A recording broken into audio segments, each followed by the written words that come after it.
नमस्कार मित्रमैत्रिणींनो, आजच्या या स्वरानंदाच्या सुरेल मैफिलीत तुम्हा सर्वांचं मी वर्षा रेगे मनापासून स्वागत करतेय. माझ्या कुलदैवताला, माझ्या सद्गुरूंना, माझ्या गुरूंना कोटी कोटी प्रणाम आणि तुम्हा सर्वांना विनम्र अभिवादन. लगेचच कार्यक्रमाला मी सुरुवात करते. आजपर्यंत आम्ही म्हणजे इथे आमच्या चितळेबाई आणि दिघेबाईंच्या अतिशय सपोर्ट, म्हणजे नेहमी त्यांचं इतकं प्रोत्साहन असतं म्हणून आम्ही पुष्कळ कार्यक्रम केले आणि त्या सर्व कार्यक्रमांना त्यांनी भरभरून आम्हाला मदत केलेली आहे. पण आजचा संगीताचा कार्यक्रम जरा वेगळा आहे. हटके, म्हणजे जसं आपण म्हणतो ना फिल्मी ह्याच्यात हटके आहे जरा. कसा तसे निरनिराळे विषय घेऊन तर कार्यक्रम केले, गायकांच्यावर केले, संगीतकारांच्यावर केले. आणखीन पण असा नाही की अभिनेत्रीच्या कार्याचा आढावा घेत तिच्या गाण्यांची कारकीर्द कुणीही आजपर्यंत सादर केली, म्हणजे आम्हीच नाही कुणीच नाही सादर केलेली अशी एका अभिनेत्रीचा, तिचा प्रचंड सगळ्या अभिनयाचा आढावा घेत. पण तो प्रयत्न आज आम्ही करणार आहे. आणि काय आहे माहितीये का, त्यासाठी 2023चा बघा चित्रपट सृष्टीतला सर्वोच्च मानाचा पुरस्कार दादासाहेब फाळके पुरस्कार हा हिंदी चित्रपट सृष्टीतील सुप्रसिद्ध अभिनेत्री वहिदा रेहमान यांना 27 ऑक्टोबर 2023ला देण्यात आला. आपल्या सगळ्यांना माहितीच आहे. तर त्या निमित्तानं त्यांच्या चित्रपटातील गाण्यातून त्यांना मानवंदना देण्याचा हा कार्यक्रम आम्ही आयोजित केलाय. त्याच्याबरोबर त्यांच्या अभिनयाच्या कार्याचाही आपण आढावा घेणार आहोत. आणि याचं नाव आहे 14वीं का चांद. आता 14वीं का चांद म्हटलं की वहिदा रेहमान हा ठसा आपल्या मनावर उमटलेला आहे, म्हणजे दुसरी कोणी असूच शकत नाही ना. आता बघा, काही ठसे इतके पक्के असतात की त्याशिवाय दुसरं कोणी आपल्याला दिसतच नाही. बंदिनी म्हटलं की कोण? नूतन. बरोबर बरोबर, पटकन आपल्या डोळ्यासमोर येतेच ती. मदर इंडिया म्हटलं की नरगिस. साहेब बीबी और गुलाब, इकडचा आवाज नाही येत. साहेब बीबी और गुलाब म्हटलं की मीना कुमारी. हे सगळे ठसे ठरलेले आहेत, पक्के आहेत, कारण त्यांचा अभिनय त्या त्या सिनेमातून, त्या त्या चित्रपटातून होता. 14वीं का चांद म्हटलं की वहिदा रेहमान हा ठसा तसाच कायम आहे. आणि त्यातलं ते अजरामर गीत 14वीं का चांद हो तुम, तर त्या गाण्यापासूनच आपल्याला सुरुवात करायची आहे. पण थोडंसं त्याच्या आधी 14वीं का चांद बद्दल कधी आपण विचार केलाय का बघा. आता आपल्या सौंदर्याचं पूर्णत्व पौर्णिमेकडे असतं. पौर्णिमा आपण पूर्णत्व आपलं कुठलंही असेल तर ते आपण पौर्णिमेला लिहून भिडवतो. मग इथे 14वीं का चांद काय हो, आधी एक स्टेप, किंवा आमच्या अमीन साहेबांच्या बिनाका भाषेत सांगायचं तर आधीच एक पायदान. असं का?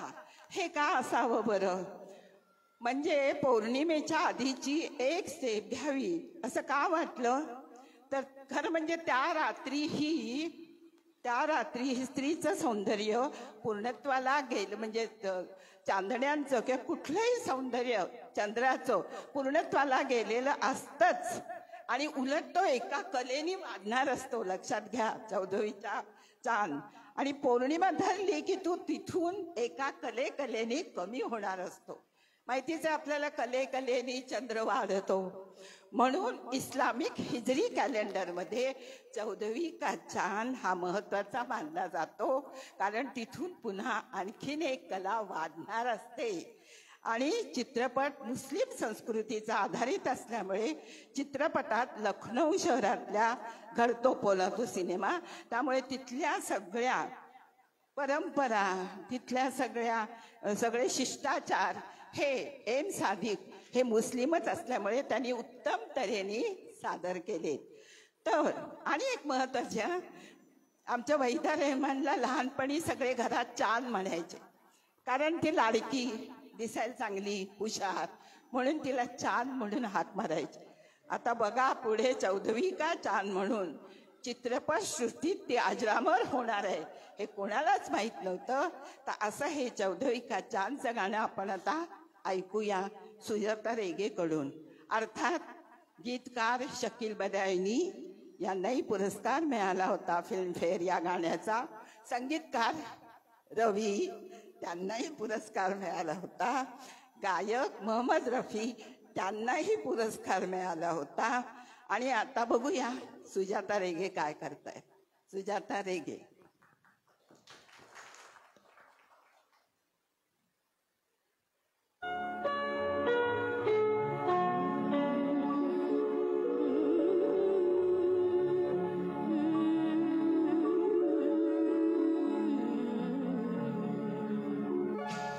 चौधरी का चांद हो या आफताब हो,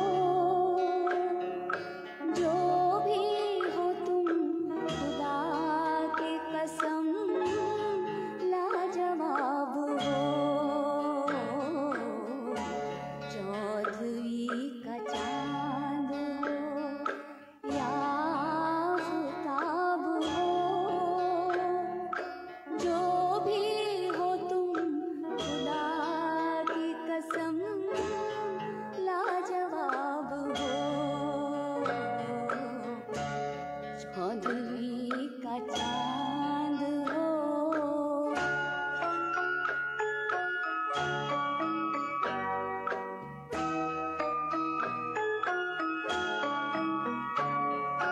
जुल्फे हैं जैसे कांधों पे बादल झुके हुए,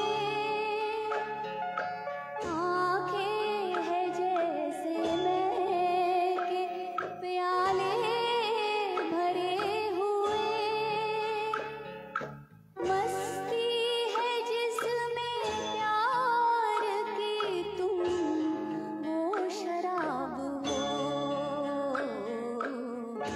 चौधरी का चांद हो.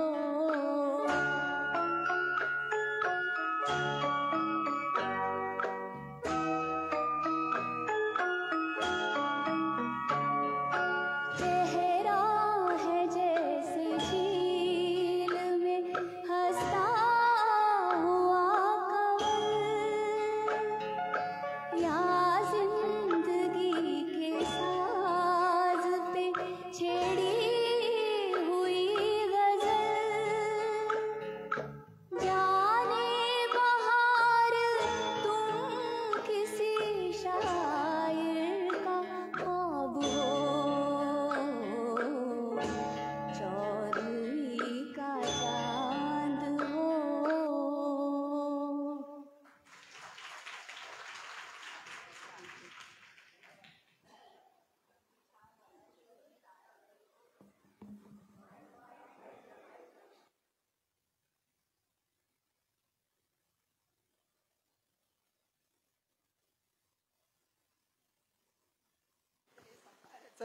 म्हणजे तुम्हीच जाणे. बर तर सांगत होते अगदी योग्य वेळी योग्य टाळ्या.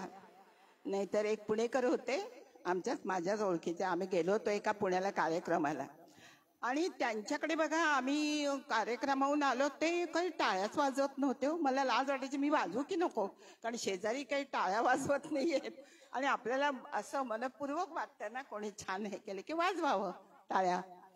तर दुसऱ्या दिवशी ती बायको मला सांगत होती, अहो सकाळपासून ना हे चहाला बसले तर टाळ्याच वाजवत आहेत.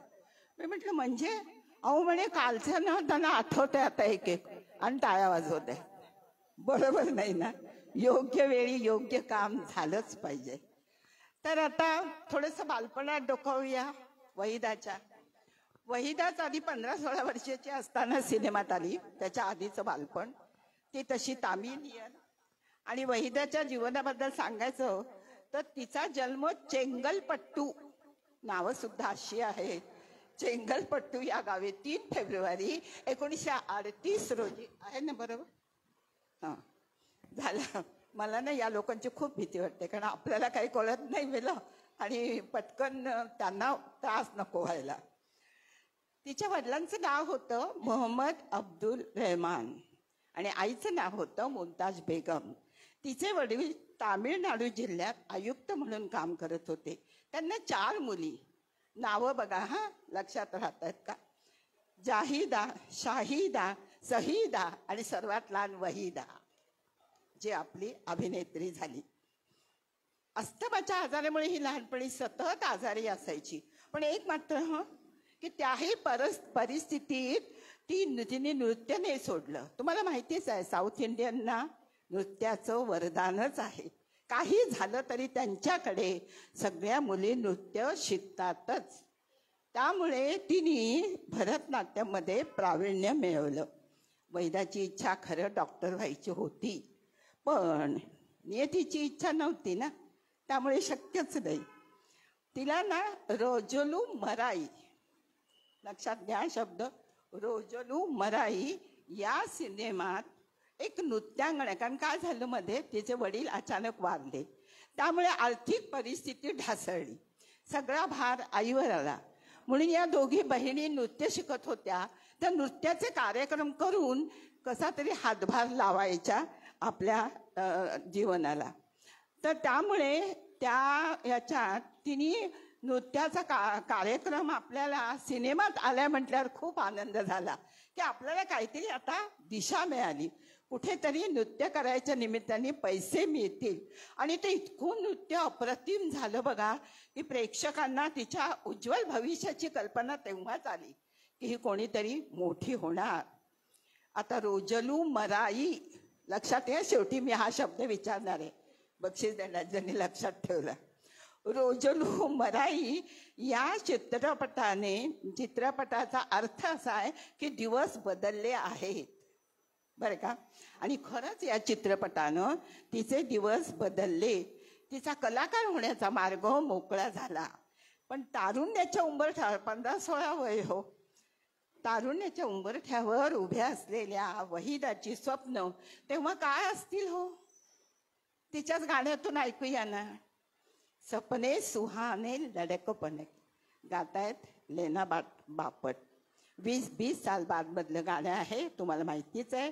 संगीतकार हेमंत कुमार, गायिका लता मंगेशकर, गीतकार शकील बदायुनी आणि आता गातायत आमच्या लीना बापट, ज्येष्ठालयाच्या सभासद.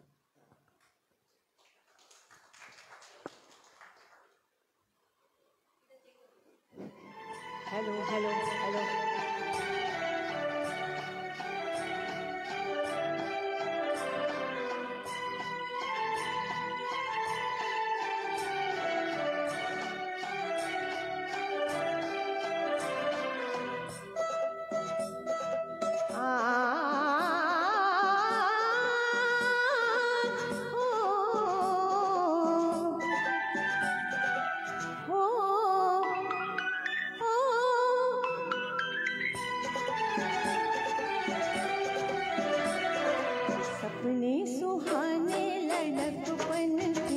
मेरे नैनों में डोले बहार बन के,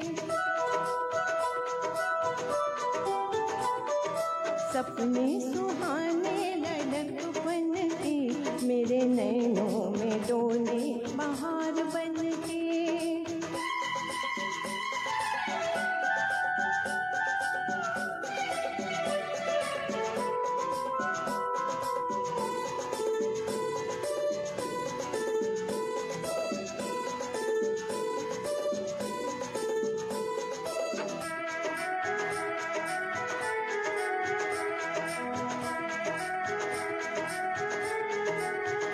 जब छाई घटा मत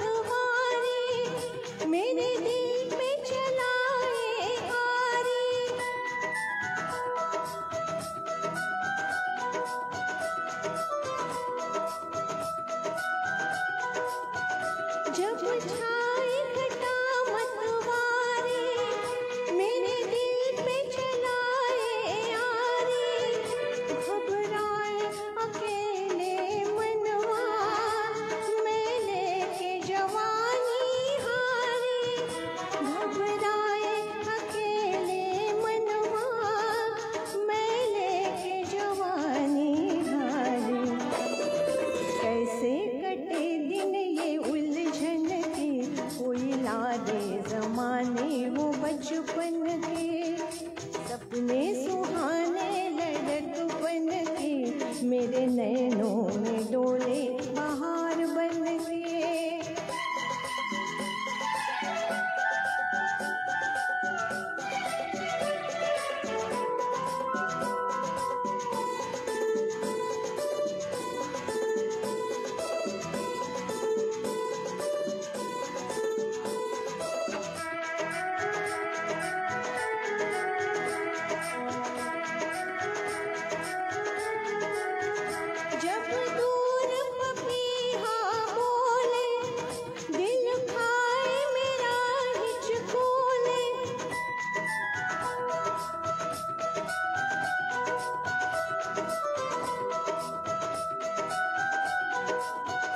जब दूर पपीहा बोले, दिल खाए मेरा हिचकोले, मैं लाज से मर मर जाऊं जब फूल पे भंवरा डोले, मैं लाज से मर मर जाऊं जब फूल पे भंवरा डोले।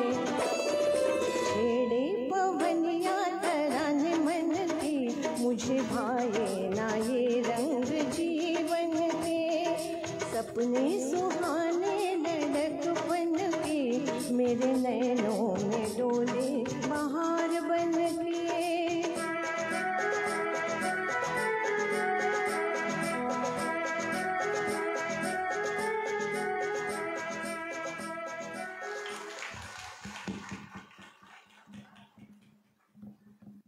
धन्यवाद. ज्या नृत्यानं आणि गाण्यानं बघा वहिदाच्या जीवनाचा मार्ग मोकळा केला, बदलला, ती त्याची ख्याती त्या गाण्याची एवढं ते प्रसिद्ध झालं होतं की बॉलिवूड पर्यंत आली. आता माहितीच आहे तुम्हाला, देवाणघेवाण चालूच असते. बॉलिवूड पर्यंत पोहोचली आणि संगीतकार SD बर्मन यांनी बंबई का बाबू या चित्रपटाचे संगीतकार तेव्हा होते त्यांनी त्याची आपली ही गाण्याची चाल आपल्या सिनेमासाठी घेतली. एवढं ते गाणं त्यांना आवडलं. आणि बंबई का बाबू मधलं ते गाणं कुठलं होतं माहितीये? देखने में भोला, म्हण देखने में भोला है दिल का खिलौना, सलौना बंबई से आया है बाबू चिन्नन. बघा चित्तेबाई नाही तर आमच्या, तर त्यांनी चिन्नन्ना शब्द मात्र त्या गाण्यातला ठेवला. कारण का की बघा त्यांच्यात सुद्धा किती छान हे आहे की तुझं गाणं, तुझी चाल एवढी प्रसिद्ध झाली आहे, ती आम्हाला आवडली, हे त्यांना दाखवण्यासाठी, प्रोत्साहन देण्यासाठी ते त्यांचे मास्टर वेणू नावाचे संगीतकार होते. आणि त्यांनी मुद्दाम हे चिन्नन्ना, म्हणजे अण्णा वगैरे आपण म्हणतो ना इकडे, तसं त्यांच्याकडे चिन्नन्ना म्हणतात. तर रोजलू मराठी हा चित्रपट गाजला.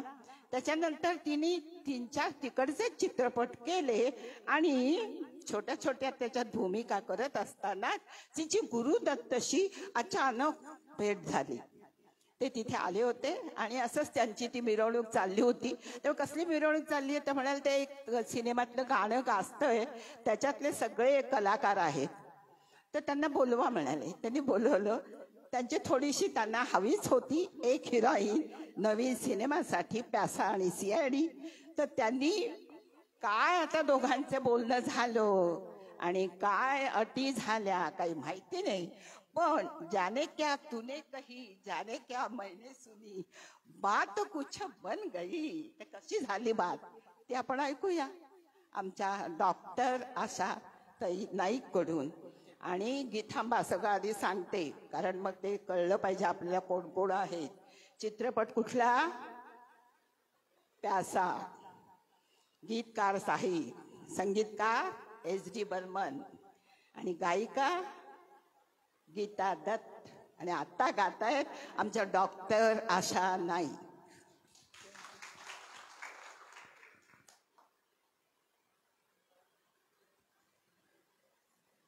हॅलो.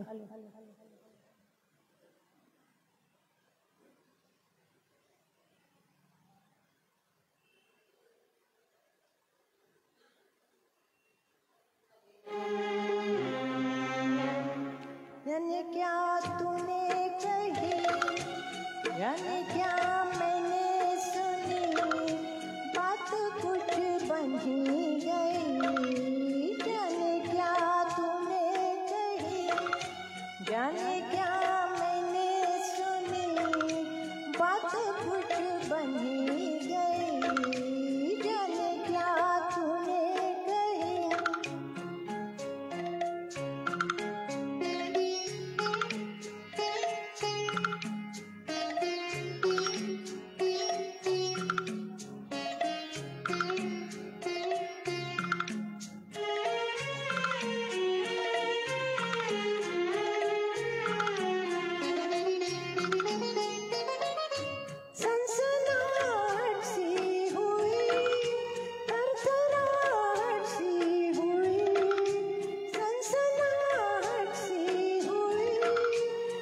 जाने क्या मैंने सुनी, बात कुछ बन गई, जाने क्या तूने कही।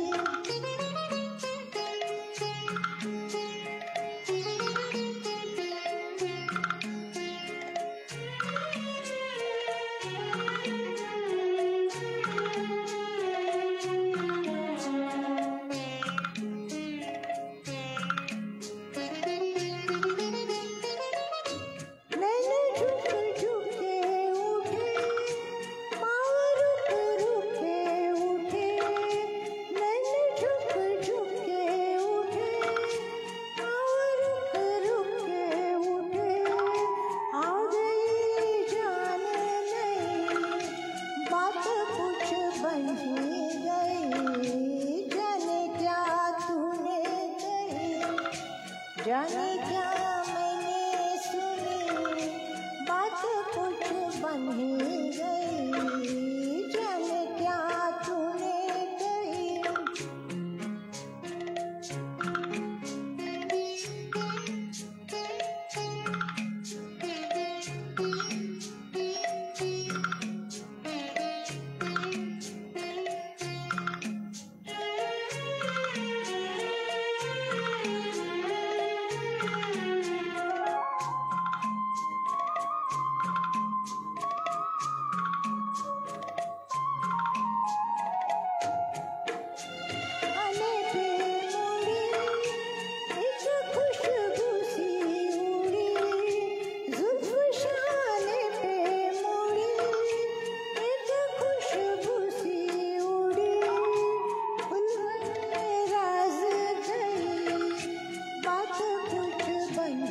गई, जाने क्या तूने कही।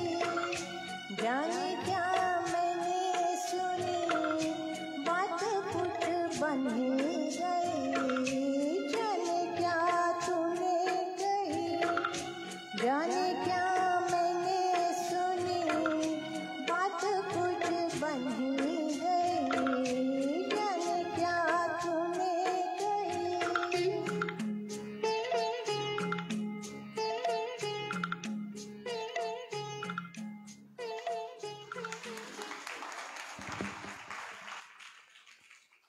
धन्यवाद आशाताई.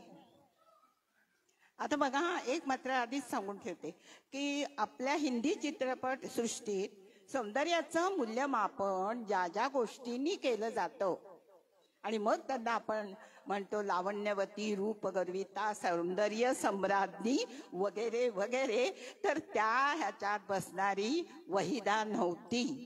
हे लक्षात घ्या. वेगळीच चेहरेपट्टी, आगळी, मात्र बोलके डोळे, अतिशय बोलके डोळे. आणि लक्षात घ्या, नायिकेच्या मनातील, जी नायिका ती पडद्यावर वठवते, त्या नायिकेच्या मनातील स्पंदन चेहऱ्यावर निशब्दपणे दर्शवण्याची तिची क्षमता, हे लक्षात घ्या. आणि ग्रेसफुल देहबोली, यातच खरं म्हणजे तिचं सौंदर्य सामावलेलं होतं.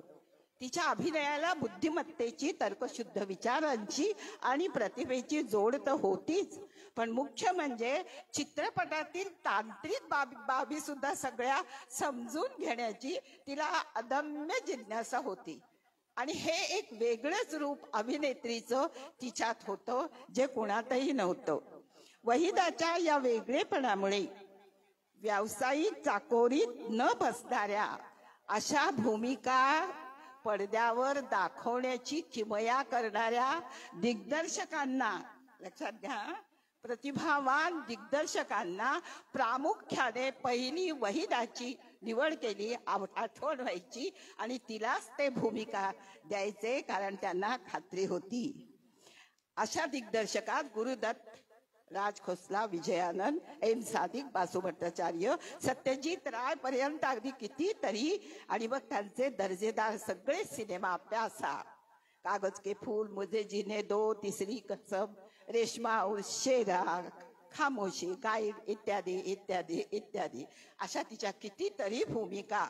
आणि म्हणून भारतीय चित्रपट सृष्टीतील वहिदाचं मिळवलेलं हे अतिशय महत्वाचं स्थान आपल्या लक्षात एकदा आलं की दादासाहेब फाळके सर्वोच्च पुरस्कार आहे बरं, त्यासाठी ती एकमेव योग्य व्यक्ती कशी आहे ते आपल्याला पटतं. तर मग आपण अशाच एका दिग्दर्शकाचं म्हणजे राजसाहेब खोसलांचं एक गीत ऐकूया, 16 साल मधलं. कुठलं असेल? है अपना दिल तो आवारा. हेमंत कुमार अर्थातच गायक, गीतकार बजरू सुलतानपुरी, संगीतकार SD बर्मन, आणि आता गातायत आमचे ज्येष्ठालयाचे मुकुंद वैद्य.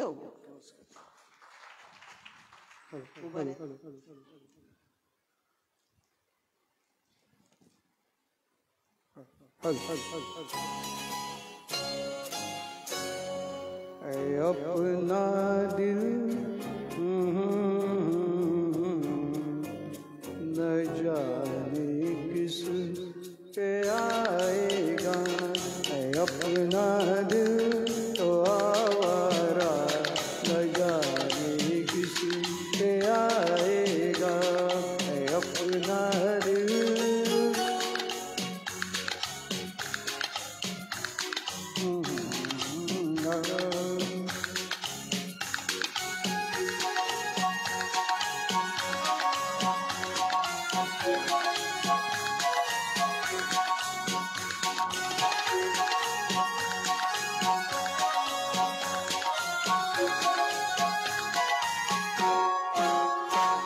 हसीनों ने बुलाया, गल से भी लगाया, बहुत समझाया यही न समझा,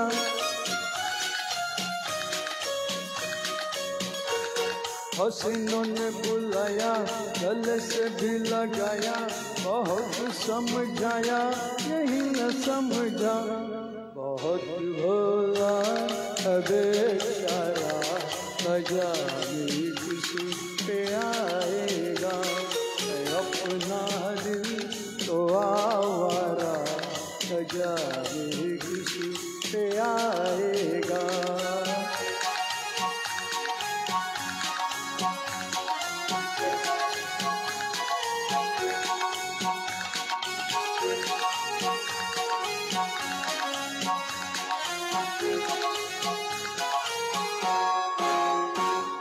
अजब है दीवाना, न घर न ठिकाना, जमी से बेगाना, फलक से जुदा,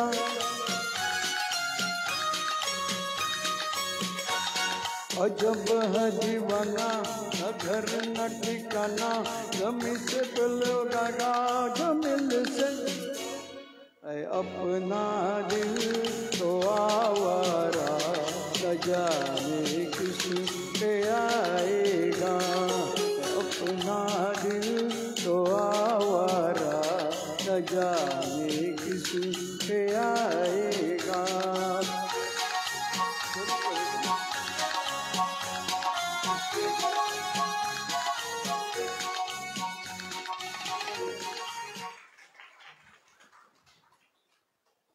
धन्यवाद वैद्य, खूप छान झालं गाणं. तर सांगायचं कारण काय की हे जे गाणं आपण ऐकलं ना आता, त्याला त्याची एक आठवण सांगण्यासारखी आहे वहिदाची. झालं काय, या चित्रपटाचे दिग्दर्शक राज खोसला फार मोठा माणूस, आणि चित्रपटाचा नायक देवानंद. तर त्यांना या गाण्याच्या वेळी राज खोसला आणि वहिदा रेहमान यांच्या चक्क वादावादी झाली, खूप वादावादी. कशासाठी माहिती आहे का? वेशभूषा, म्हणजे मराठीत सांगायचं तर ड्रेससाठी. तर या गाण्यासाठी वहिदाला जे कपडे दिले होते ना ते अत्यंत पारदर्शी होते आणि ते घालायला वहिदा तयार नव्हती. 60 वर्षापूर्वीचा. आत्ताची एखादी अभिनेत्री म्हणेल की एवढे तरी कशाला. तर या गाण्यासाठी ती म्हणाली हे कपडे मी घालणार नाही. त्यांना राग आला सगळ्यांनाच. अरे एक नवोदित कलाकार 1-1.5 वर्ष सुद्धा झालं नाही सिनेमात काम करायला लागली आहे आणि चक्क एका ड्रेससाठी एवढ्या मोठ्या दिग्दर्शकाशी हुज्जत घालते म्हणजे काय. एखादी पण गोष्ट पटली नाही ना तर ती बाणेदारपणाने आपली बाजू स्पष्टपणे मांडल्याशिवाय वहिदाला राहत नसे. अगदी पहिल्याच वेळी गुरुदत्त फिल्मशी करार करताना सुद्धा तिनं आपलं नाव बदलून कामाला सुरुवात करावी म्हणून कित्येक जणांनी तिच्यावर तिथे दबाव आणले. पण तिने सांगितलं, आई वडिलांनी ठेवलेलं नाव मी बदलणार नाही. आणि त्याच नावाने करारपत्रावर सही केली. म्हणजे बघा, ज्या निष्ठेनं ती काम करायची तशीच निष्ठा आपल्या जीवनातल्या नीतिमूल्यावरही तिची होती, हे लक्षात घेतलं पाहिजे आजकालच्या अभिनेत्रींनी. तर आपल्याला जरा काही चांगलं बघायला मिळू शकतं. तर त्यामुळे बघा, तिच्या भूमिका खरं वागणं आणि खरा अभिनय, तसाच तो अभिनय. त्यामुळे जिवंत वाटायच्या भूमिका. कभी कभी मध्ये ती अमिताभची बायको होती, तर त्रिशूल मध्ये चक्क ती अमिताभची आई होती. आणि दोन्ही भूमिका प्रेक्षकांनी अतिशय आनंदाने स्वीकारल्या, खूप आवडल्या. नामांकनामध्ये सुद्धा म्हणजे सपोर्टिंग तिचं नाव आलं. तर आता ते कभी कभी मधलंच एक सुरेख गोड गाणं जे वहिदावर चित्रित झालंय ते आपण ऐकायचंय बरं का. ते गाणं कुठलं आहे माहितीये? मेरे घर आई एक नन. बरोबर. साहिल लुधियानवी गीतकार, संगीतकार खय्या, गायिका लता मंगेशकर आणि आता गातायत आमच्या नीलाताई ओक. नमस्कार.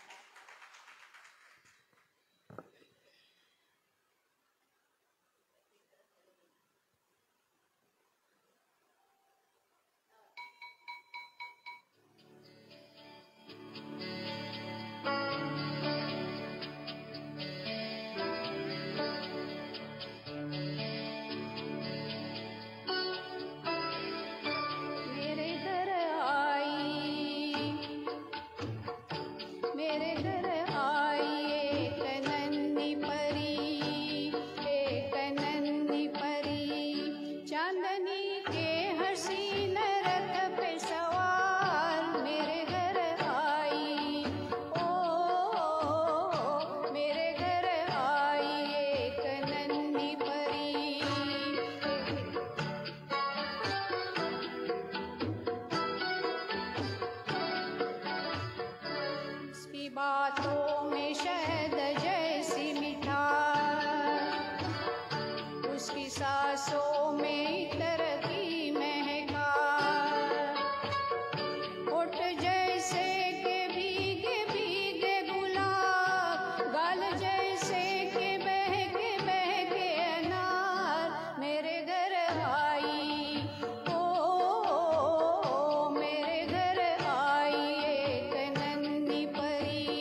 धन्यवाद.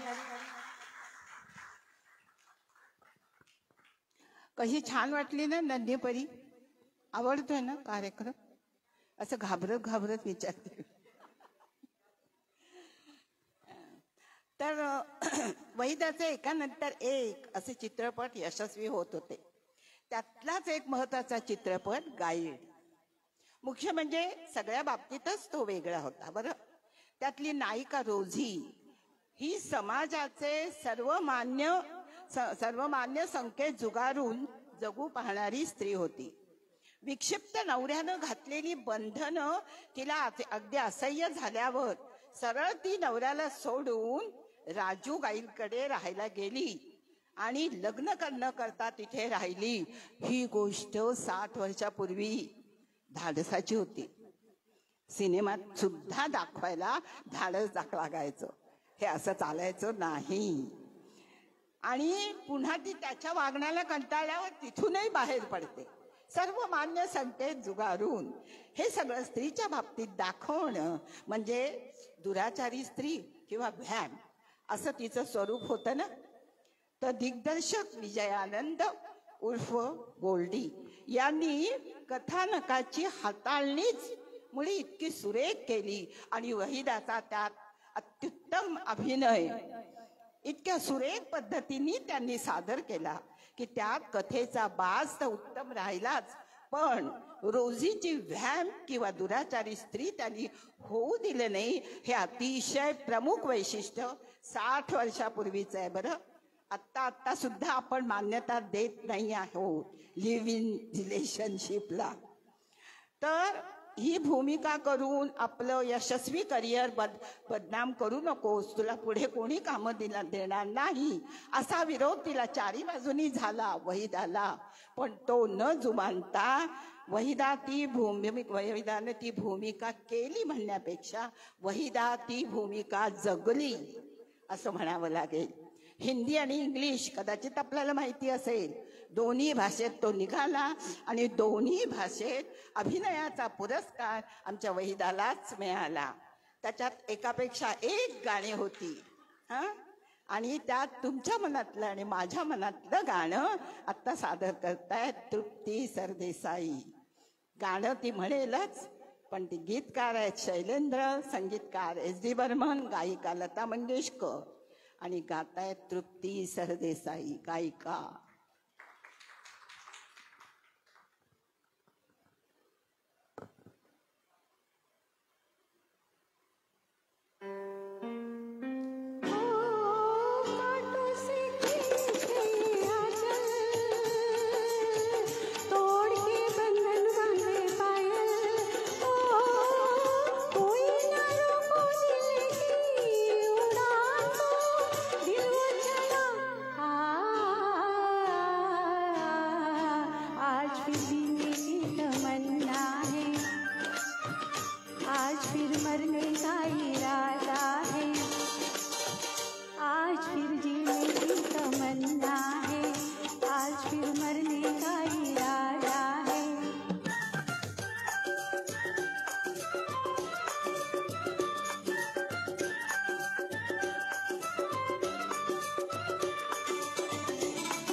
फिर मरने का इरादा है, आज फिर जीने की तमन्ना है, आज फिर मरने का इरादा है।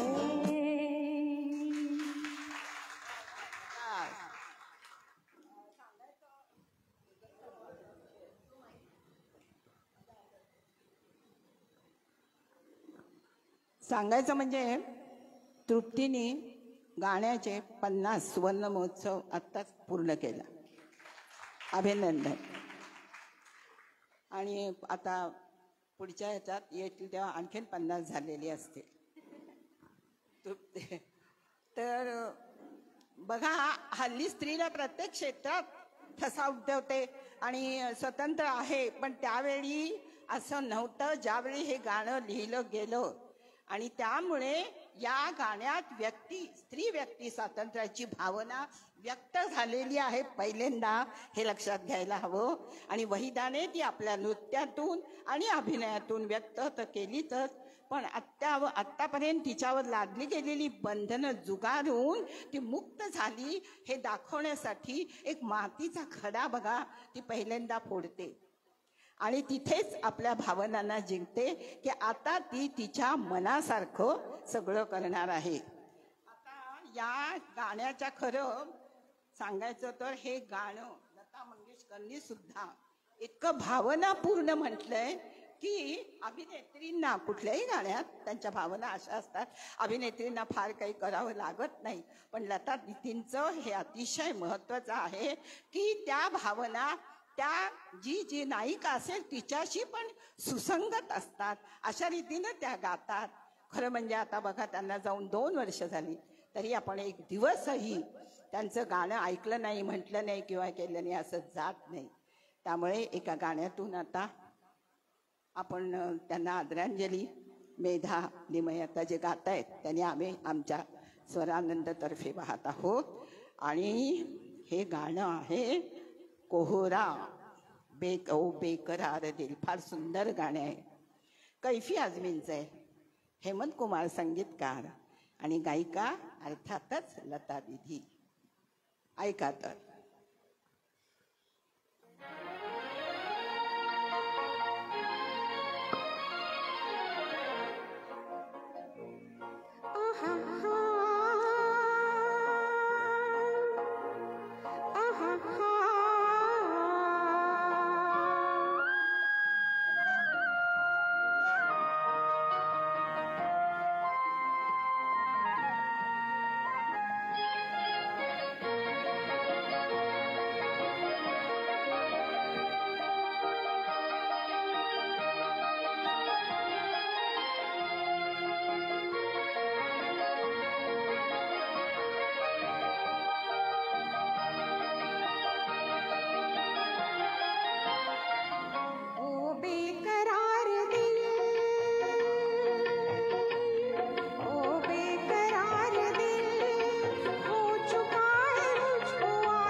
धन्यवाद धन्यवाद. अगदी आदरांजलीला योग्य असं म्हटलंस. आता वैदाचे आपण अभिनयाचे पैलू पाहिले. आता नृत्याबद्दल थोडंसं जाणून घेऊया. कारण नृत्य हा चित्रपटाचा आपल्या अविभाज्य भाग असतो आणि वैदानं अनेक चित्रपटातून सादर केलेल्या नृत्याबद्दल बरंच काही सांगता येईल, पण थोडंच सांगणार आहे. भरतनाट्यमचं शिक्षण तिने लहानपणी घेतलं आणि त्यात प्रावीण्य मिळवलं हे तर सांगितलं.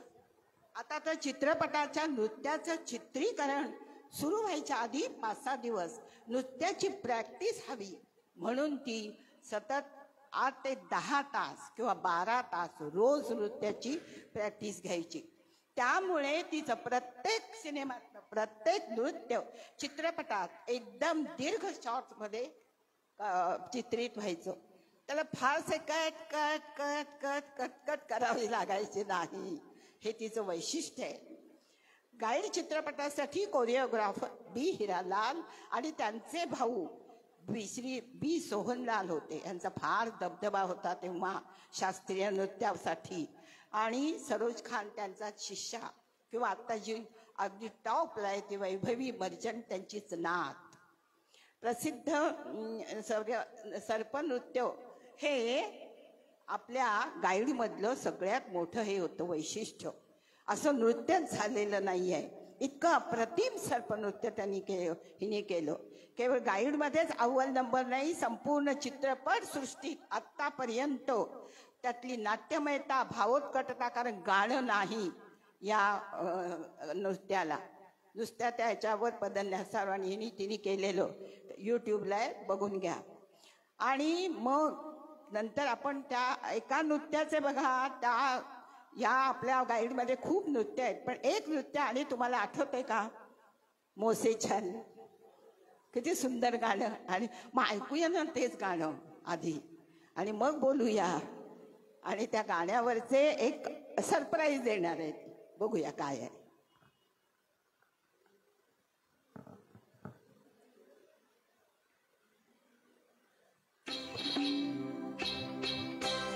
मुझसे छल के जा हाय रे हाय हाय देखो सैया वे माँ सैया वे माँ मुझसे छल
देखो सैया बेईमान, देखो सैया बेईमान, मुझसे चल किए जाए।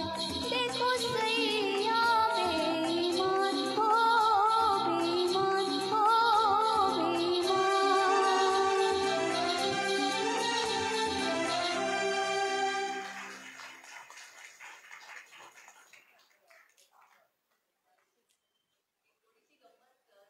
गाण्याची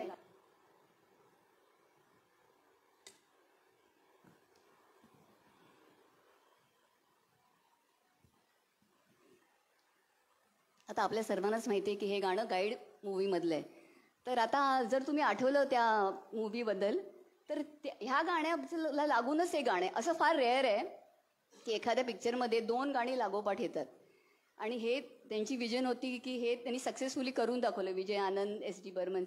तर कोणाला आठवतंय का या गाण्याला लागूनच दुसरं गाणं आहे ते कुठचं आहे? कैसे क्या हो गया. आठवत असे कैसे क्या हो गया बेवफा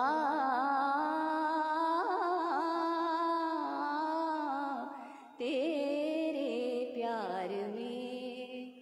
तर आता हे आश्चर्याची गोष्ट म्हणजे की ही दोन्ही गाणी मोसे छल आणि कैसे क्या हो गया हे एकाच बेसिक ट्यूनवर आधारित आहे. म्हणजे कोणाला आपल्या लक्षात तरी आलं असेल का कधी गाणं ऐकताना की ही दोन्ही गाण्याची मुखड्याची जी चाल आहे ती सेम आहे, पण त्याची लय, त्याचं जे स्केल आहे ते इतकं त्यांनी वेगळं घेतलं आहे. आणि तो टेम्पो त्याचा इतका स्लो, हा एकदम फास्ट, ही स्लो, हे एकदम वरच्या पिचमध्ये मोसे छल कैसे काय एकदम खालती, की आपण जेव्हा एकदम ऐकतो ते आपल्या लक्षातच येत नाही की अरे या दोन्ही गाण्यांची चाल एकच आहे. हे कोणाच्या रजिस्टरच होत नाही, पण ती ॲक्च्युली ती एकच आहे. आणि कारण ते एकाच रागावर आधारित आहे आणि तो राग आहे राग झिंझोटी. आणि त्यांचं कसं बघा म्हणजे त्या संगीतकारांचं किंवा की एवढं त्यांनी त्याच्यात व्हेरिएशन आणलं की आपल्या लक्षातच येत नाही. तर हा जो राग आहे राग झिंझोटी त्याचं एक थोडंसं मी तुम्हाला चलन दाखवते आणि मग हे गाणं दाखवते की दोन्ही गाणी कशी सिमिलर आहेत. तर आपल्याला पटकन ऐकलं की लक्षात येईल. तर काळीपास फर्स्ट, काळीपास तानपुरा फर्स्ट सॉन्ग, फर्स्ट तानपूर.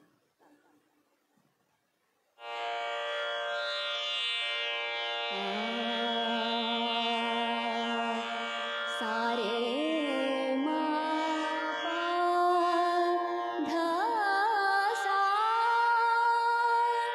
रे नी ध पा मा गा रे गा सा सा रे नी ध सा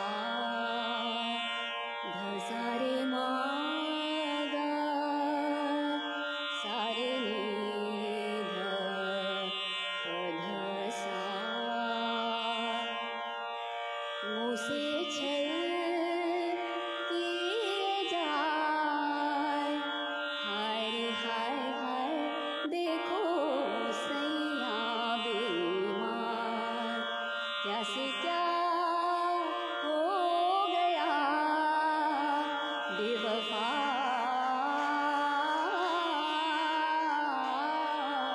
तेरे प्यार में. मुझसे छल किए जाए, कैसे क्या हो गया बेवफा तेरे प्यार में सैया बेईमान. आता एक गंमत म्हणून ही दोन्ही गाणी मी एकत्र केली, म्हणजे मिक्स केली तर कसं वाटेल बघा. म्हणजे कळणारच नाही गाणं कुठे समथाड ते. मुझसे छल किए जाए, हाय रे हाय हाय देखो तेरे प्यार में, चाहा क्या क्या मिला बेवफा सैया बेईमान. तर एकदा या सगळ्या लोकांना एक जोरदार टाळ्या की त्यांनी म्हणजे केवढे ग्रेट आर्टिस्ट होते की त्यांची क्रिएटिव्हिटी. आणि हे बघा की थँक्यू थँक्यू. पण ते म्हणजे त्यांची ही गंमत बघा की दोन्ही गाणी एक असून आपल्याला कळतच नाही. आणि दुसरं एक ह्याच्याबद्दल एक खूप मजेशीर, आता काल परवाच मी वाचलं की मोसेछल या गाण्याला तबल्याची साथ कोणी केली होती, कोणाच्या वाचनात आलंय का कधी? म्हणजे मी पण हे परवाच वाचलं, मला पण आश्चर्य वाटलं, एकदम व्हेरी प्लेझंट सरप्राईज. तर प्रख्यात संतूर वादक पंडित शिवकुमार शर्मा यांनी ही तबल्या, मोसेछलचा जो तबला एवढा सुंदर वाजला आहे तो त्यांनी वाजवला आहे. आणि ते ॲक्च्युली संतूरकडे वळले होते, पण originally he was a tabla player. आणि त्यांना कोणी प्रेशर केलं हे गाणं? आर डी बर्मननी सांगितलं, कारण ही ते ऑर्केस्ट्रा सगळं ते बघवते. मला वाटतं एस डी बर्मन तेव्हा त्यांची तब्येत तेवढी चांगली नव्हती, त्यामुळे त्यांना इन्सिस्ट केलं आणि शिवकुमार शर्मा यांनी ह्या गाण्याला तबल्याची साथ केली आहे. आणि ह्याच्यावर बाकी वैदांजीचा जो नृत्य आहे ते तर अप्रतिमच आहे. तर ह्या सगळ्या लोकांची कमाल, आपण 60 वर्ष अजूनही आम्ही गातोय आणि सगळे आपण ऐकतोय, ही त्यांची कमाल आहे. Okay, thank you so much.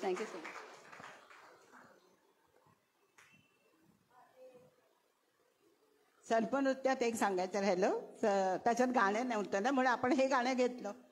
तर त्या गाण्याचे आत्ता एक बघा, जागतिक नृत्य दिन होता एक 8-10 दिवसापूर्वी, तेव्हा टाइम्सनी एक त्याच्यावर पुरवणी काढली होती आणि त्याच्यात जगभरचे सगळे दिग्गज डान्सवर लिहिलं होतं, त्यांनी छान छान लिहिलं होतं. आणखीन त्याच्यात ते आपल्या इकडचे भारताचे आहेत त्या सगळ्या डान्सर्सनी बहुतेक हे या सर्पनृत्याबद्दल 60 वर्षानंतर सुद्धा अजूनही ते किती माहीर आहे आणि किती त्याचं महत्त्व आहे हे सगळं त्यांनी समजावून सांगितलं होतं. हे सर्पनृत्य जे डायरीमध्ये आहे ते बघता येईल आपल्याला त्या याच्यामध्ये. तर आता सांगायचं कारण की तिसरी कसममध्ये बघा, तर जसं ज्याला आपण हिंदीत मुजरा म्हणतो किंवा मराठीत लावणी, अशा तऱ्हेच्या लावणीच्या वळणानं जाणारं एक गीत आहे, तुमच्या लक्षात आलंच असेल. आणि त्यावेळी प्रेक्षकांनी ते अगदी डोक्यावर घेतलं होतं. त्यामागची तिची म्हणजे आमच्या वहिदाची तपश्चर्या दिसून यायची. कारण पहाटे 5 ते जवळपास 10 चित्रीकरण सुरू होईपर्यंत 5 तास आणि संध्याकाळी 5:30-6ला चित्रीकरण थांबल्यानंतर रात्री 12पर्यंत पुन्हा 5 तास असे ह्या दोन्ही आत्ताची ही सगळी गाणी. आणि ती तिची तालीम चालायची. पाय सुजलेले असायचे, तिला चालता ते यायचं नाहीच, पण गाडीत बसता यायचं नाही. तो ड्रायव्हर तिचा ते ओरडायचा, अरे क्या है मैडम, तुम्हारा ये टीचर है कि है कौन, कितना सताता है आपको. इतकी तिने प्रॅक्टिस केली आणि खरं म्हणजे त्याचं किती सार्थक झालं की ते 60 वर्षानंतर सुद्धा अजून त्या गाण्याचे खास म्हणजे त्याच्यावर आठवणी काढल्या जातात, तारीफ केली जाते, कौतुक केलं जातं. तर मग आता ते लावणीचं नृत्य आपल्याला ऐकायला पाहिजे गाणं. तर ते गाणं आता ऐकवत आहेत आपल्याला पुन्हा तृप्ती, आशा भोसलेंचं. शैलेंद्र संगीतकार कोण आहे सांगता येईल? हा हा शंकर जयकिशन, करेक्ट. मला वाटलं कोणी संगीताचे शौकीन त्याचं उत्तर देणार. थँक्यू. तर त्याचे संगीतकार आहेत शंकर जयकिशन. ऐका तृप्तीकडून.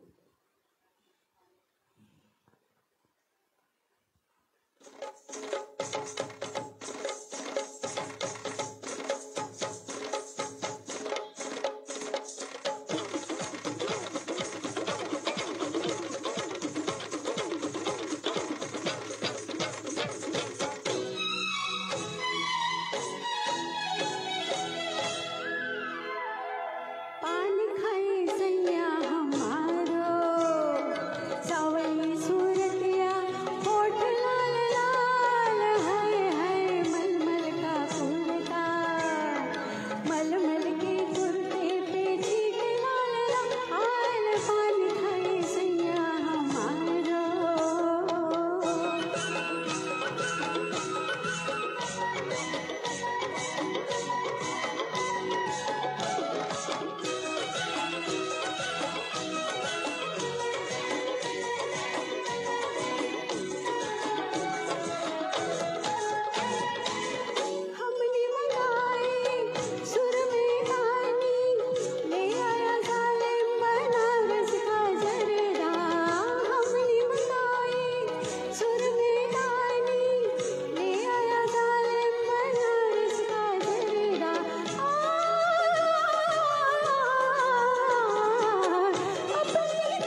पान खाई सैया हमारो सावली सूरतिया होठ लाल लाल हाय हाय मलमल का कुर्ता मलमल के कुर्ते पे छीट लाल लाल पान खाई सैया हमारो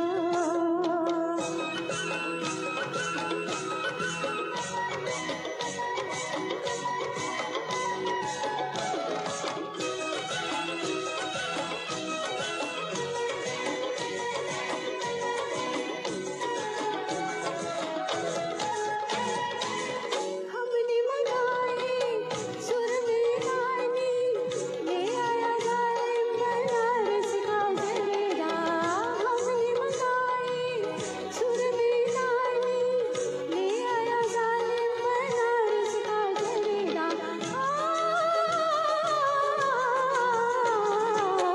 अपनी दुनिया में खोया रहे वो हमारे दिल की न पूछे भी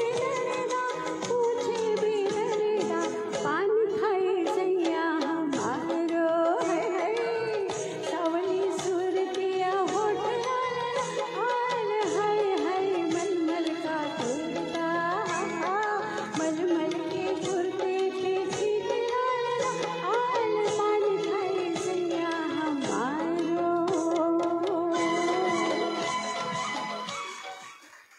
धन्यवाद हॅलो. वहिदाच्या गाजलेल्या चित्रपटापैकी हा एक होता महत्वाचा चित्रपट तिसरी कसम. कविवर्य शैलेंद्र त्याचे निर्माते होते. वहिदा बरोबर नायकाच्या भूमिकेत राज कपूर होते. तेही अगदी नेहमीच्या वेगळ्या भूमिकेचा त्यांचा पेहराव होता. म्हणजे धोती आणखीन टोपी किंवा असं तऱ्हेचं त्यांचं त्याच्यात होता पेहराव. ज्यांनी पाहिला त्यांना माहिती असेल. आणि बैलगाडी चालवणारे खेळूत होते. तरी पण त्याही भूमिकेत त्यांनी पुरस्कार मिळवला. पण यामुळे शैलेंद्रला मात्र बऱ्याच आर्थिक समस्यांना तोंड द्यावं लागलं. शेवटी त्यातच दुर्धर आजाराने त्यांना गाठलं आणि त्यातच त्यांचा अंत झाला. नंतर हा सिनेमा खूप चालला गाजला. बक्षिसांची तर खैरात झाली. हिराबाईच्या भूमिकेसाठी वहिदाला राष्ट्रपती रौप्य पदक मिळालं आणि सिनेमाला सुवर्ण पदक मिळालं. मास्कोला आंतरराष्ट्रीय महोत्सवात तो दाखवला गेला. पण एकच गोष्ट घडली जी घडायला नको होती. राज कपूर आणि शैलेंद्र यांच्या जीवापाड मैत्रीचा शेवट शैलेंद्रांच्या निधनानं झाला. इथं मला आठवतं ते कागज के फूल का जाणं वक्त ने किया क्या हसी. आता आपण शेवटाकडे चाललोय. 2-4 गाणी अशी एकत्र मेडलेमध्ये घेऊया कारण सगळी घेणं शक्य नाही. तर आता सुरुवात कर.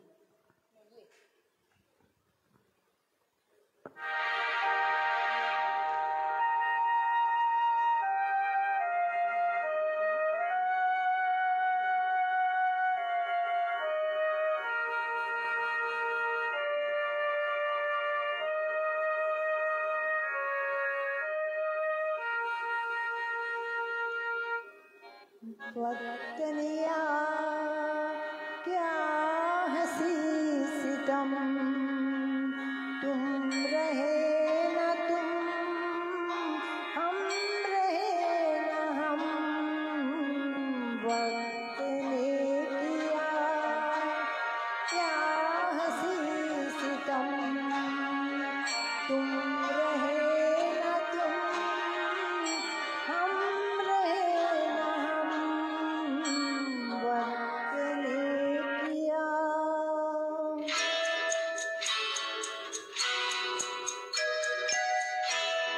न तुम हमें जानो न हम तुम्हें जाने मगर लगता है कुछ ऐसा मेरा हमदम मिल गया. न तुम हमें जानो न हम तुम्हें जाने मगर लगता है कुछ ऐसा मेरा हमदम मिल गया.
एक से एक किती सुंदर गाणी आहे. हे आत्ताचं गाणं तर हमने देखी है, हे गाणं तर किती छान, खामोशीतलं. आणि या गाण्याचे गीतकार कोण आहे माहितीये? गुलजार.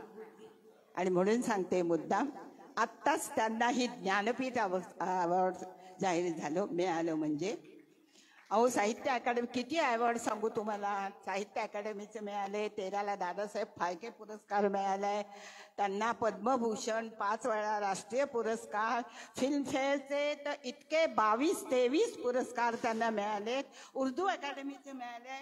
आणि पुरस्कारच पुरस्कार.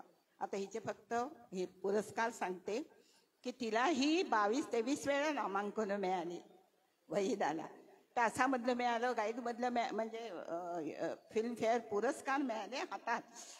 गाईड होता, नीलकमल होता, प्यासा होता, आणखी जीवन गौरव पुरस्कार मिळाला. शिवाय फिल्मफेअरचं तर सांगितलं, रेश्मा और शेरा या चित्रपटासाठी अभिनेत्रीच्या सर्वोत्कृष्ट अभिनेत्रीचा राष्ट्रीय पुरस्कार मिळालाय.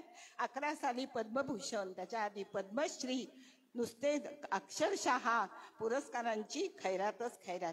अहो 1955 साली एक फक्त सिनेमा, त्या सिनेमात ती काय करत होती, O.P. नय्यरच्या संगीतच्या ह्याच्यात कहीं पे निगाहे कहीं पे, हे गाणं म्हणणारी, सगळा एवढा मोठा अभिनयाचा टप्पा ओलांडून ती कुठे पार फाळके अवॉर्डकडे पोहोचली. याचं खरंच एकदा टाळ्या वाजवून तिचं आपण कौतुक केलंच पाहिजे. आणि ते गाणं आली का मी इकडून कही पे निघाले सुरू करा पटकन, कारण आता आपल्याला 10-15 मिनिटात आवरते घ्यायचं.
हॅलो हॅलो अहो इतकं सगळी पुरस्कार सांगितले, महत्वाचा पुरस्कार सांगायचा राहिला बघा. स्त्रीच्या जीवनाच्या पुरस्काराबद्दल सांगायचंच राहिलं. आपल्या आवडत्या व्यक्तीबरोबर विवाहाची सप्तपदी चालून गृहप्रवेश करणं हा सर्वात मोठा स्त्रीच्या जीवनातला पुरस्कारही वहिदाला मिळाला. तिच्या पतीचं नाव माहितीये? तिच्या पतीचं नाव होतं कमलजीत. Handsome hero. त्यांनी 64 साली 1964ला त्यांनी एका सिनेमात काम केलं होतं दोघांनी. त्या सिनेमाचं नाव होतं शगुन. आणि तेवढं चाललं नाही, पण गाणी मात्र गाजली. हो ते होतं पर्वतों के पेड़ों पर गाणाऱ्याला. आणि तुम अपना रंजोगम मेरी जगजीत कौरचं हे अशी गाणी त्याच्यातली खूप गाजली. पण कमलजीतनं तेव्हा इच्छा झाली की सिनेमातली हिरोईन आपल्या खऱ्या जीवनातली हिरोईन झाली तर बरं होईल, एकंदरीत सगळं चांगलं दिसतंय.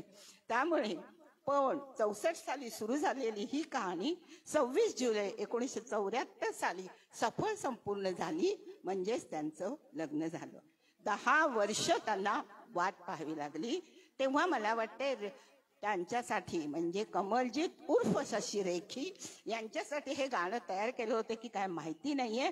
बेकरार करके हमें यूं न जाइए म्हणतात बघा आता मुकुंद वैद्य. आणि या गाण्याचे शकील बदायनी, हेमंत कुमार आणि आता गातात मुकुंद.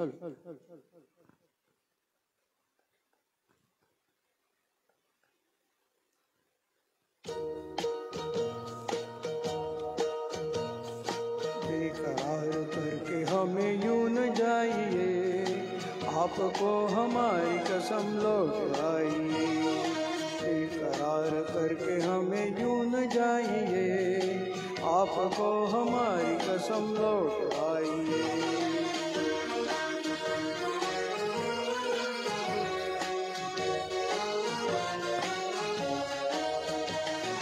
देखिए वो काली काली बदलिया, जुल्फ की घटा चुरान ले गई. चोरी चोरी आंख शौक बिजलिया, आपकी अदा चुरान ले गई.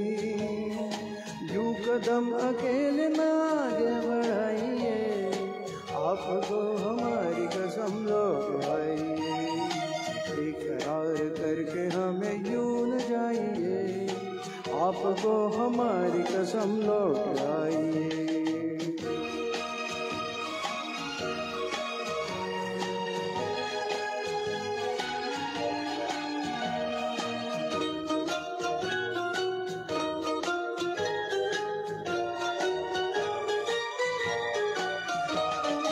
देखिए गुलाब की वो डालियां, बढ़ के चूम लेना आपके कदम.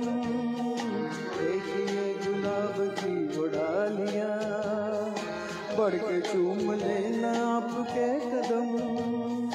खोए खोए भौर भी है बाग में, कोई आपको बना न ले सनम. बहकी नजरों से खुद को बचाइए, आपको हमारी कसम लौट आइए. बेकरार करके हमें यूं न जाइए, आपको हमारी कसम लौट आइए.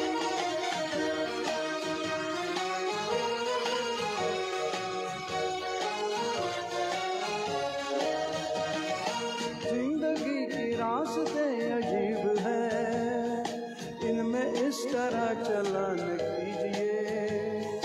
खैर है इसी में आपकी हुजूर, अपना कोई साथी ढूंढ लीजिए. सुन के दिल की बात यूं ना मुस्कुराइए, आपको हमारी कसम लौट आइए. बेकरार करके हमें यूं न जाइए, आपको हमारी कसम लौट आइए. बेकरार करके हमें यूं न जाइए, आपको हमारी कसम लौट आइए.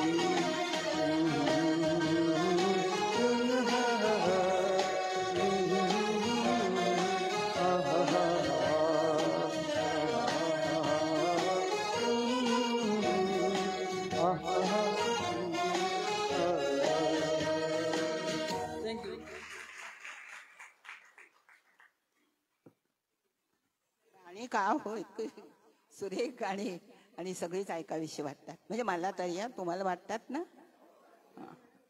आता त्या दोघांचं लग्न झालं आणि आता आधी ते बघा कॅनडाला होते, बिझनेस होता त्यांचा कपड्यांचा, आणि ही इकडे. मग आता ती गेल्यानंतर थोडे दिवस राहिल्यानंतर परत इकडे येणार ना, तेव्हा कदाचित हे गाणं त्यांना म्हणावं लागत असेल. त्याच्यानंतर लग्न झाल्यावर दोघं बांद्र्याला राहायला आले आणि 2-3 वर्ष चांगली गेली, पण इथली हवा काही कमलजीतला मानवेना.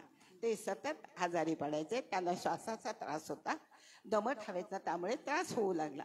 आणि मग त्यांनी बँगलोरला स्थलांतर केलं. तिथं मोठं फार्म हाऊस वैदानी विकत घेतलं. फार्म हाऊसवर राहण्याबद्दल बोलताना ती एकदा म्हणाली आहे, खरंच सुंदर आणि अतिशय चैतन्यदायी असा माझ्या आयुष्यातला तो अनुभव होता. स्वतःच्याच मळ्यात स्वतः भाज्या पिकवायच्या आणि ताज्या भाज्या खायच्या, हे फारच आनंददायी होतं असं मला वाटतं गो. तिच्या मैत्रिणी सगळ्या तुम्हाला माहितीच असेल, जबीन, नंदा, नंतर साधना, नंतर आशा पारेख, अशा मैत्रिणी पण तिला भरपूर. खरं मैत्रिणी नसतात चित्रपटात, मैत्रिणी राहत नाही, पण तिच्या मैत्रिणी आमच्या वैद्याचं सांगितलं ना, सगळंच वेगळं, सगळं आनंददायी चाललं होतं. पण त्यांना ती तिकडेही मग त्यांना 16 वर्ष राहिली. पिक्चर एकही केला ना, एखादा केला असेल अपवादात्मक, पण पिक्चरकडे पाठ फिरवली आणि आनंदात राहत होती, संसारात रमली होती. गाणं कुठलं सांगा म्हणायचं असतील म्हणा, तुम्ही म्हणून दाखवा.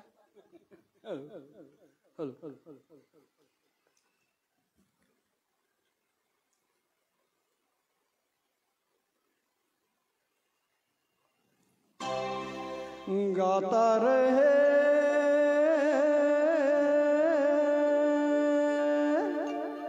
मेरा दिल, तू ही मेरी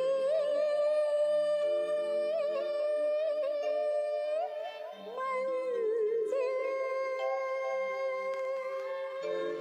गाता रहे मेरा दिल, तू ही मेरी मंजिल है. कहीं बीते ना ये रातें, कहीं बीते ना ये दिन, कहीं बीते ना ये रातें, कहीं बीते ना ये दिन. गाता रहे मेरा दिल, तू ही मेरी मंजिल है. कहीं बीते ना ये रातें, कहीं बीते ना ये दिन. गाता रहे मेरा दिल.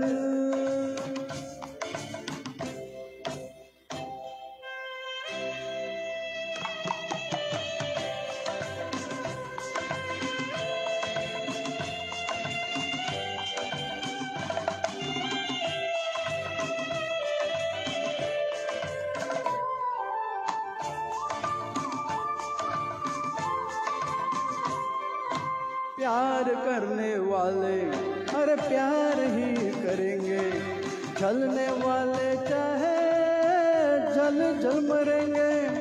प्यार करने वाले अरे प्यार ही करेंगे, जलने वाले चाहे जल जल मरेंगे.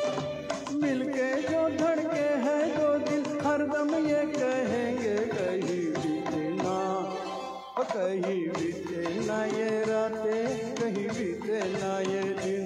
गाता रहे मेरा दिल, तू ही मेरी मंजिल.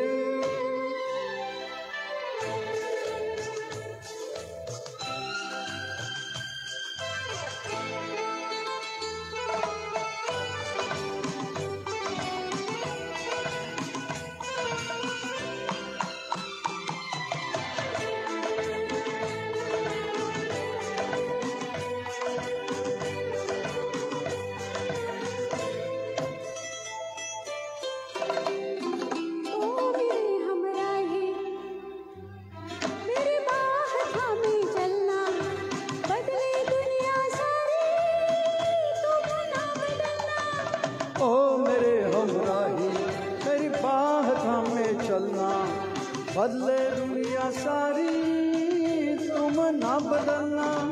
प्यार हमें भी सिखला देना, गर्दिश में संभलना, कहीं बीते ना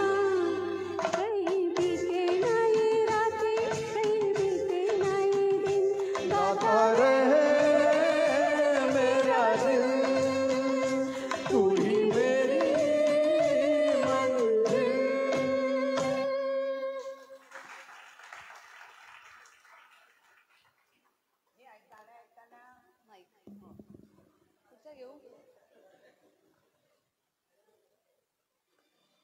हे गाणं ऐकताना त्याचं जे चित्रीकरण केलेलं होतं ते डोळ्यासमोर येतं नाही का.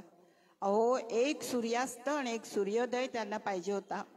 म्हणजे खरं म्हणजे चित्रपट सृष्टीत गाण्याचं चित्रीकरण करण्यामध्ये, आणि ते सुद्धा अशा म्हणजे अशा इतक्या सुंदर सुंदर गाण्यांचं सगळ्यात कोण असेल तर यश चोप्रा पहिले आणि दुसरे विजय आनंद. त्या दोघांनी एवढं मोठं काम करून ठेवले.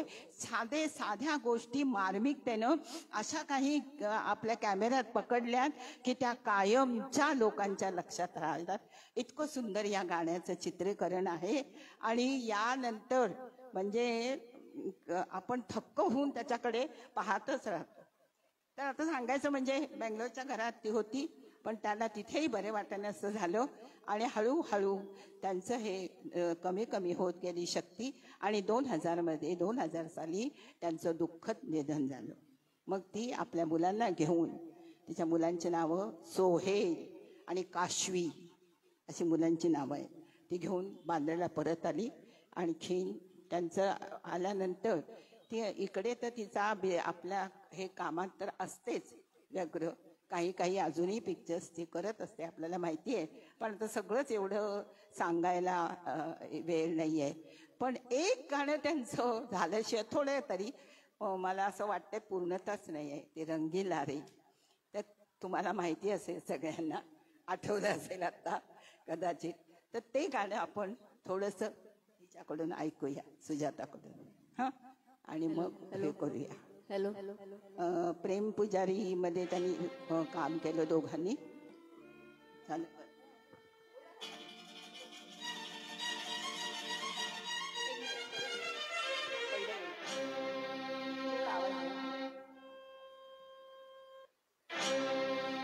रंगीला रे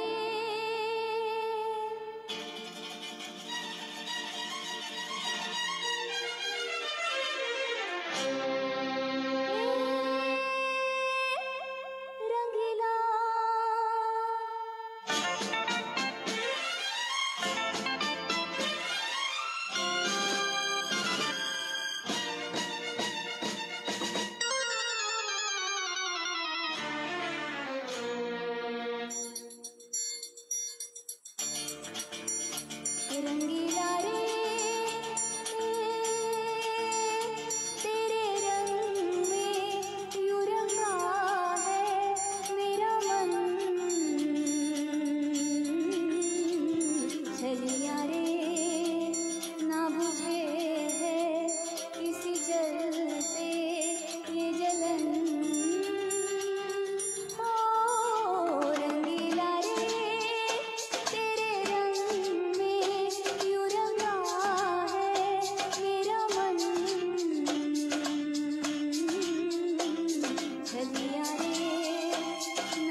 सुनवाए जले हैं जग सारा चले हैं सांस क्यों चले हैं पिया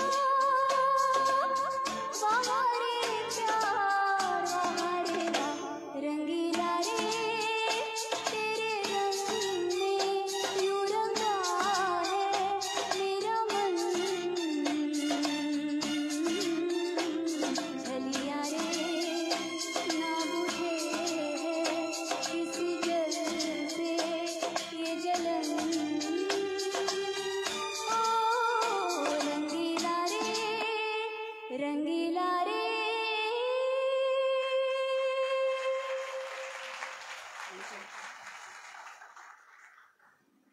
ते नीरजचं सांगितलं या ओके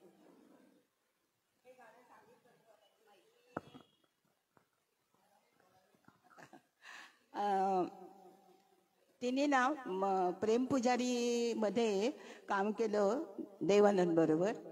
देवानंद बरोबर सगळ्यात जास्त वेळा तिने काम केलं. 7 पिक्चर्स आहेत देवानंद बरोबर. इतके पिक्चर्स कोणाबरोबरच तिचे नाही आहेत. आणि जरी पिक्चर तेवढे गाजले नाही तरी त्यातली गाणी आणि नृत्य अप्रतिम होती आणि अतिशय गाजली आणि पिक्चरना चांगलं यश त्याच्यामुळे मिळालं. आणि खूप चांगलं तिने हे केलं.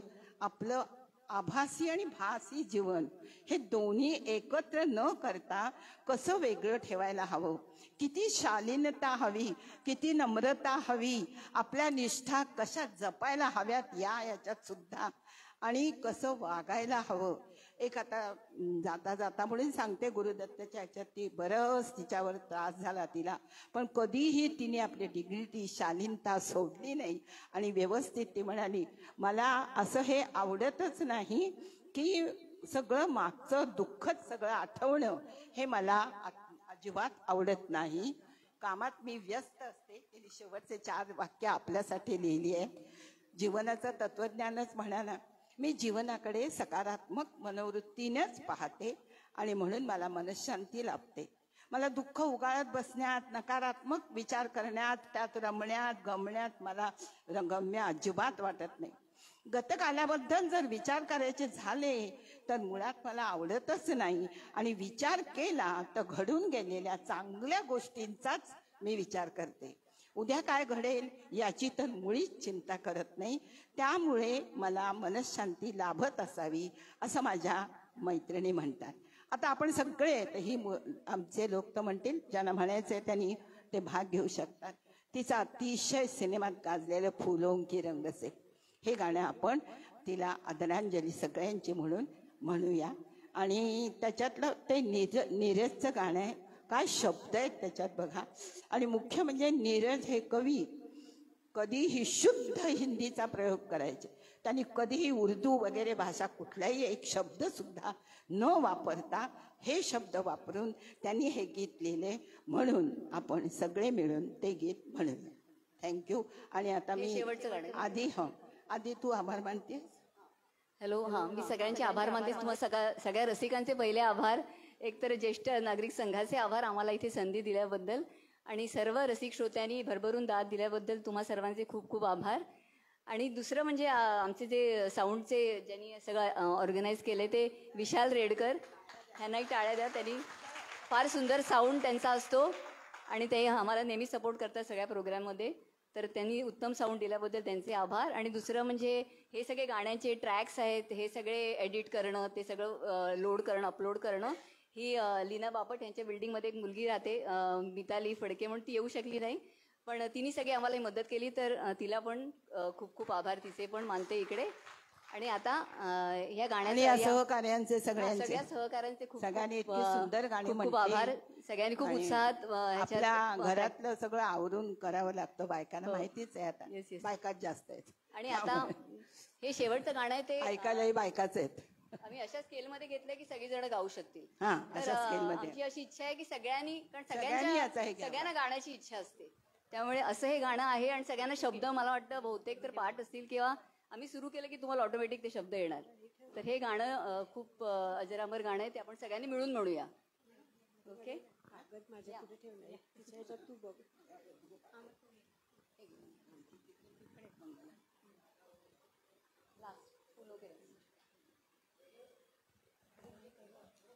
या इकडे.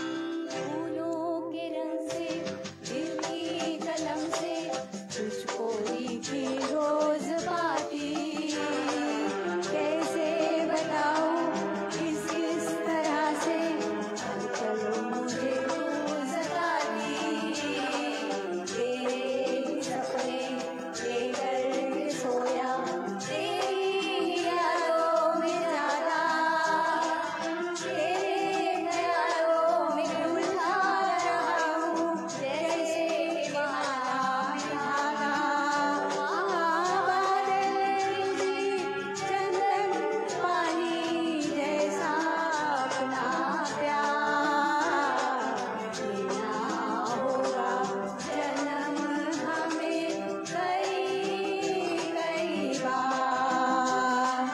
इतना मधुर तेरा मेरा प्यार देना होगा जन्म हमें कई कई बार